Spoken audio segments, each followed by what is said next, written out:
Hey, it's Mo Egger. The college basketball season is heating up, and there's no better place to watch every game than Long Neck Sports Grill. There are 4K TVs all over the place at each Long Neck's location, and at Long Neck's, the sound is on for every big game. Plus, no place has a better beer selection. And I say this often, if you haven't tried Long Neck's wings, what are you waiting for? No matter who your team is, you'll be able to watch them at Long Neck's, Wilder, Hebron, and Richwood. Long Neck Sports Grill, this college basketball season, stay late, come often. We do this every single week. We talk injuries with one of the experts from OrthoCincy's Orthopedics and Sports Medicine. The great thing about OrthoCincy's is they've got specialists and locations across the tri-state. And they also offer walk-in orthopedic urgent care at 5 tri-state locations. And they have extended evening and weekend hours in Edgewood and Anderson. Learn more anytime at OrthoCincy.com. That's OrthoCincy.com. Dr. John Fritch from OrthoCincy is with us. Unfortunately, we have a lot to talk about. Let's begin with Matt McLain. So, your guess is as good as mine as to when he's going to be back on the field. I guess my question with him, let's start with this. How did we go from he's pulled from the starting lineup before a spring training game with something that appears to be a bruise to now he's having surgery and we have no idea when he's going to play? Yeah, so with some of these shoulder injuries, it can be difficult to tell initially. Certainly the MRI reveals more information regarding if something's torn and the degree of the tear. At this professional level, it's difficult to determine sometimes if someone would be better served without a surgery or with a surgery. It's different than, say, the average weekend warrior. We take a look at, now we know that he had a labral tear or a tear to the gasket that goes around the socket of his shoulder. And these injuries can be pretty painful.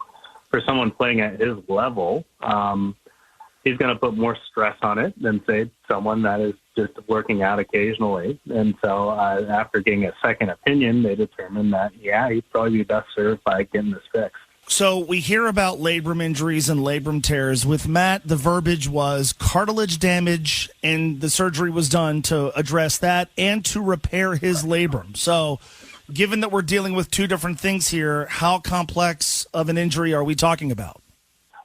Overall, in the broad spectrum of injuries, these are fairly common, particularly in baseball players. My guess is if his ball slightly slipped out of the socket, it could have torn the labrum.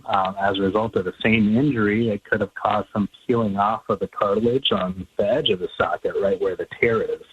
And so usually at the time of surgery, while we're repairing the labrum or repairing the gasket to ensure shoulder stability and decreases pain, also remove any loose cartilage that's peeling off to hopefully help prevent him from having any pain in the shoulder in the future.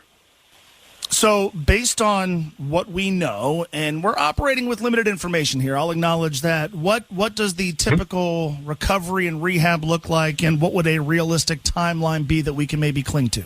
Yeah, and so I agree. Some of this is a little bit of speculation, but based on kind of arthroscopic shoulder surgery in general and labral repairs, usually there'll be a period of time where he's not able to use the shoulder at all, where he's in a sling, usually for the first 4 to 6 weeks.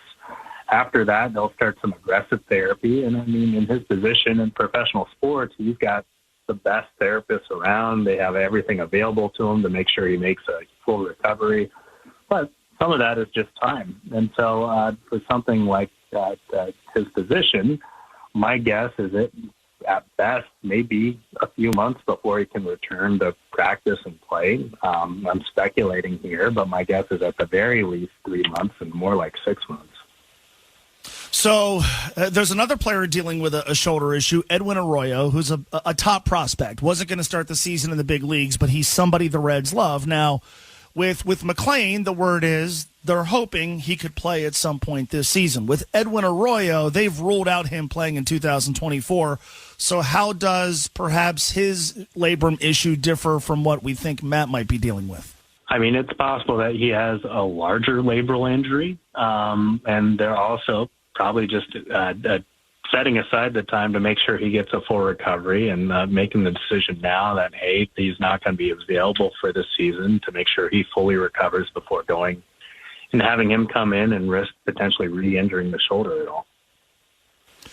So let's talk about another player and his shoulder, although one where there seems to be a lot more optimism that this isn't going to be a major issue. Brandon Williamson left a spring training start after 2 innings on St. Patrick's Day. He was supposed to pitch 5, started feeling some soreness in his left shoulder. They've put him on the injured list.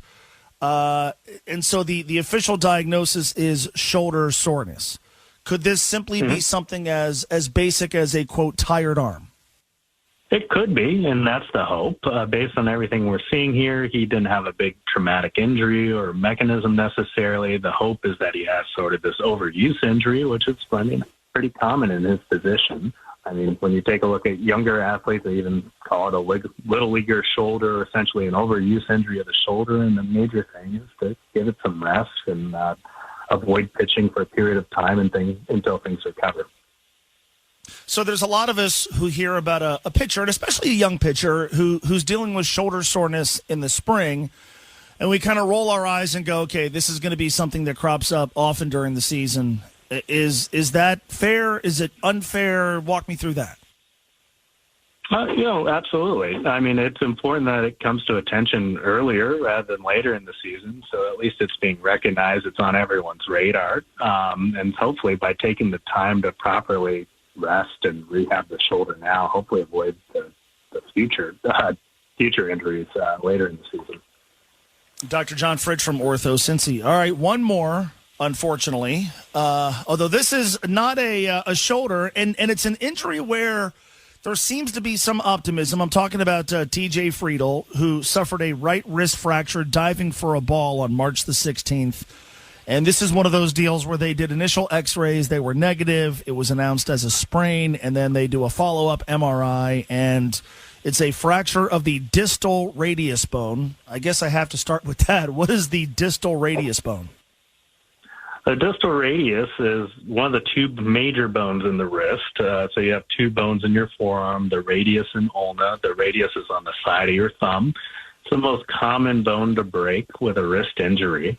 And so, it's not uncommon to fall on it and have a break. So give me an idea of why something like this would perhaps not show up in the initial x-rays, and then with further examination, it's actually diagnosed as a fracture. Yeah, absolutely. So sometimes these injuries are very obvious. Someone falls onto their hand or wrist. You can see the wrist looks bent. There's a deformity. You get an x-ray and you see, oh, yeah, there's a big break and the pieces are displaced or not near each other. Other times it is a little inconspicuous. So, sometimes you can see a crack. Other times on x-rays, you may not even see a crack. It may look pretty normal like it was with his, I'm assuming. And it wasn't until further investigation with an MRI that shows the details of the soft tissues and bone that you're able to actually see the crack. But because his wasn't displaced, meaning the pieces are still aligned perfectly, it wasn't readily obvious on his x-rays. So not an injury that required surgery, and the original prognosis was 6 to 8 weeks. It is feeling like he's on the sooner end of that with what we know right now. Does that timeline sort of make sense for an injury like this that didn't require him having to go into the knife? Yeah, I agree with that. 6 to 8 weeks is a pretty normal recovery for these type of non-displaced fractures. Again, it didn't require surgery. It takes about 4 to 6 weeks for the bones to mend together, but because he'll be immobilized for that period of time, meaning he's in a brace or cast to prevent him from moving the wrist, you get weak on that side, and so he's going to be doing some aggressive therapy on his hand, wrist, his arm to make sure he's back up to speed. My guess is, the 6 to 8 week timeline is reasonable. Sometimes it could take a little longer than that. However, he's a professional athlete. Again, he's got the best and brightest working on getting this wrist better. Outstanding insight, as always. I hate that we have all these injuries to talk about, but I love the fact that we have an expert like yourself to discuss them. Dr. John Fritch from OrthoCincy's. I appreciate the time, man. Thanks so much. Oh, no problem. Thanks for having me on the show, Mo. You got it. Awesome insight, Dr. John Fritch. OrthoCincy.com. I say this every week. The awesome thing about OrthoCincy, as they have specialists and locations all over the tri-state, including walk-in orthopedic urgent care during the week from 9 a.m. to 9 p.m. and on Saturdays from 9 a.m. to 1 p.m. at both Edgewood and Anderson.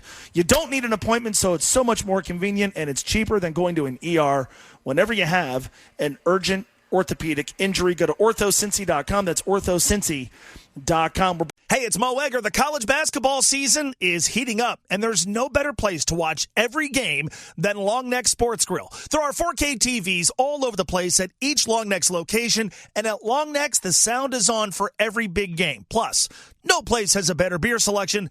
And I say this often, if you haven't tried Long Neck's wings, what are you waiting for? No matter who your team is, you'll be able to watch them at Long Neck's, Wilder, Hebron, and Richwood. Long Neck Sports Grill, this college basketball season, stay late, come often.